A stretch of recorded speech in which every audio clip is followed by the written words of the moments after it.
इस news के प्रायोजक है Afzan juice. Afzan special basundi, falooda, खजूर जूस, लस्सी, पेंटर चौक, विजापूर वेस्ट, सोलापूर। सोलापूर शहराजवळ असलेल्या हैदराबाद रस्त्यावरील जगदंबा हॉटेलजवळ शनिवारी सायंकाळी बलकर गॅरेजमध्ये घुसून झालेल्या भीषण अपघातात तिघे ठार तर 4 जण गंभीर जखमी झाल्याप्रकरणी अपघातानंतर पळून गेलेल्या चालकाविरुद्ध मृत्यूस कारणीभूतचा गुन्हा दाखल झाला आहे। श्याम बलभीम बिसे वय वर्ष 51 राहणार शेळगी मित्रनगरजवळ सोलापूर असे गुन्हा दाखल झालेल्या चालकाचे नाव आहे।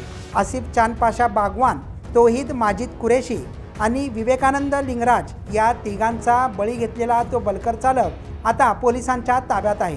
जखमींमध्ये वाजिद अलीम कुरेशी वय वर्ष 49, माजिद महबूब चौधरी वय वर्ष 36, करीम बादशाह बेपारी वय वर्ष 28 यांच्यासह अन्य एक अशा चौघांचा समावेश आहे। हैदराबाद रोडकडे जाणाऱ्या बलकर क्रमांक MH44U 7495 या बलकरचे टायर फुटल्याने हा अपघात झाला असल्याचं सांगण्यात आलं होतं। अपघातानंतर मोठ्या प्रमाणात गर्दी झाल्याने चालक घाबरून पळून गेला होता। मात्र पोलिसांनी त्याचा शोध घेऊन रविवारी त्याला ताब्यात घेऊन त्याच्यावरती गुन्हा दाखल केला आहे। याबाबत अधिक तपास फौजदार येडे हे करीत आहेत।